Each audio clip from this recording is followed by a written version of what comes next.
Why? That's the only question I have after watching this episode. Why did he feel the need to go head to head with his former hero, his former idol? Why did this kid's uncle turn on him in the most devastating and devious way possible? Why didn't he tell her how he felt before he walked down this path? Why did he hesitate?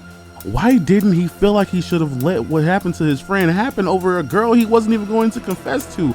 And why kill your...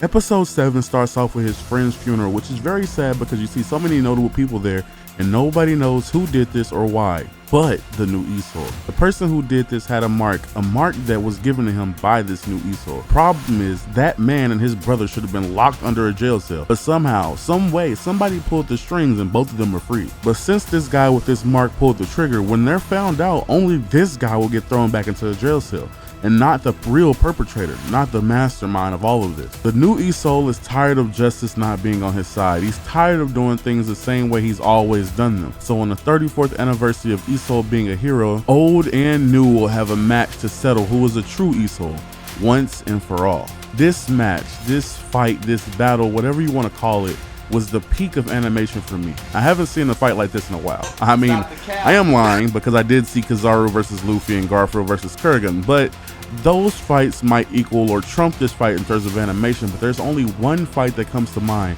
when I think about how meaningless this fight really was. Meaningless, huh?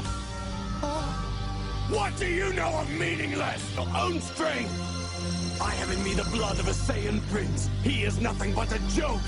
Yet I've had to watch him surpass me in strength, my destiny. Despite how meaningless this fight was to me, it ended up with one victor. It also ended up with one hero dying, and I'm not sure why. Why kill the person who saved you all of those years back when you were a kid? And at the same very moment, we see the culprit of who orchestrated everything. Uncle Boba, the man who had the new Itznoodlz's back since the very beginning, has also been the person sabotaging him since the beginning. And the crimes he has under his belt, the atrocities that he committed, are far worse than the feelings that I had at episode 4 of this series.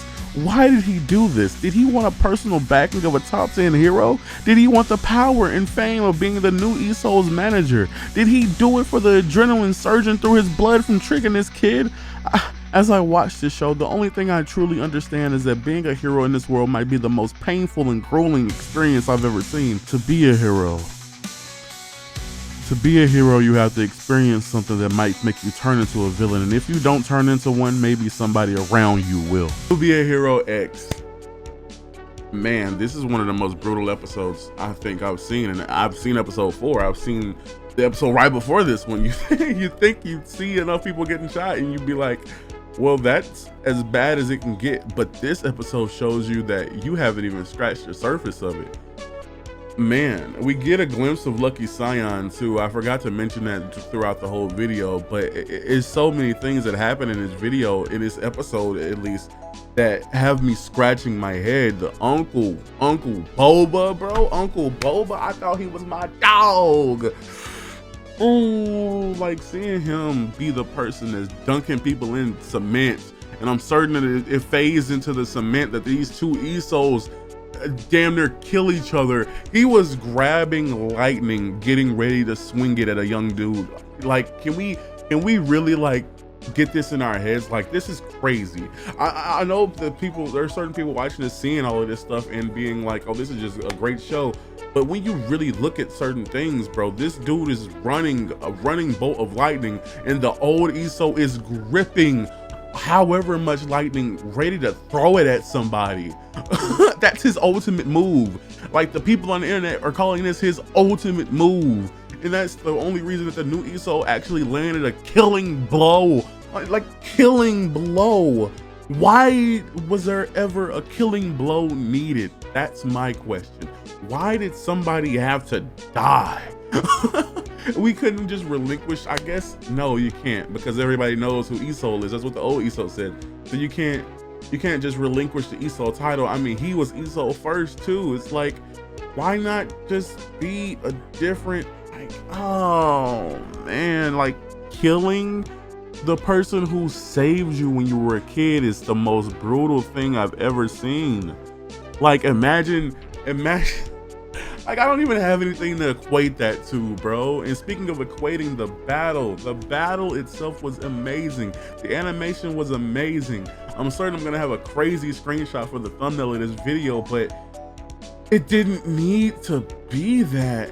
You know, maybe he's not a detective. Maybe the new Itznoodlz isn't like that super intelligent and he doesn't know like who did it. So he'll, you know, but at the same time, I feel like killing the original Itznoodlz was not necessary. Like, I don't know, bro. Like, in my shoes, I'm not a hero. I'm not any of this. So I don't know what it takes to be one, but I don't think that's what it took. You know, I don't think that's what it took to be Itznoodlz. You know, like he said in a press conference, he's always stood for justice. He's always stood for peace. He just had I forget what the name of it is, but a press conference himself saying that not everyone can put on this mask on some Spider-Man shit. He just literally has him. He's been wearing that mask for years and he's gonna wear that thing into his grave. Like, like what? And then the thing said, oh, the Itznoodlz thing has merged. You're telling me that everybody was okay with him killing the other Itznoodlz? Everybody was okay with that? Was this a death match all along and I'm the one with wool over my eyes and I didn't really see what was going on? Am I the only person that is like, yo, this is crazy? What? Like, do heroes just normally have death matches? This is crazy news to me. Like, I don't even know what to think. And then for him to be the reason that he didn't save his friend, because in my head I'm like, yo, he's literally lightning, bro. He should be able to run over there and stop that dude from shooting him. But then you see why he didn't, because the other dude was stealing his girl. And then you don't even have the balls to go ask the girl out. She's at the Lucky Cyan concert by herself. So you let your friend die because you wanted to steal her from him, and she was not. I feel like she could have tipped on either side of the totter, bro. She could have been with him or him, and all it had to be was somebody to ask.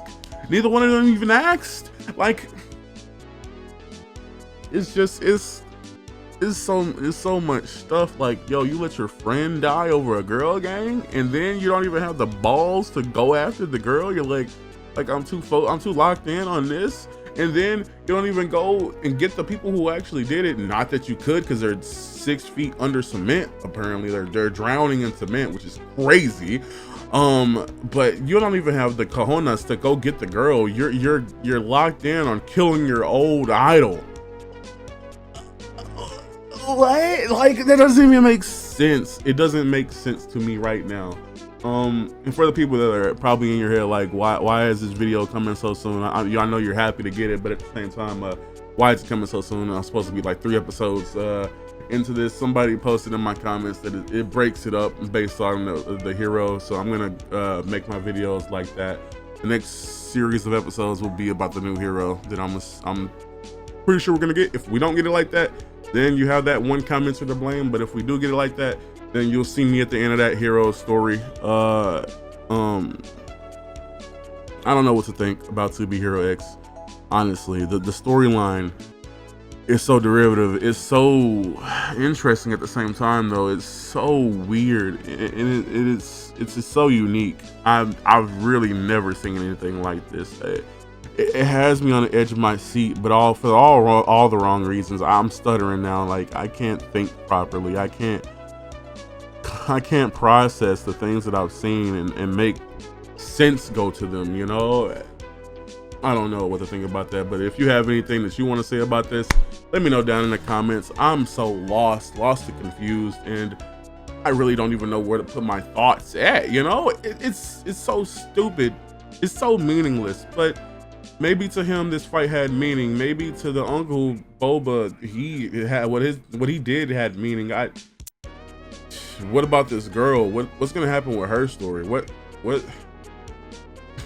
It's so many unresolved things, you know, and I can't wait to see them resolved. But like I said, if you have anything to say about this episode, please leave it down in the comments. I don't know what to think, but that's besides the point. If you enjoyed this video, make sure to hit the subscribe button, that like button, and hit the little bell just show me some extra love.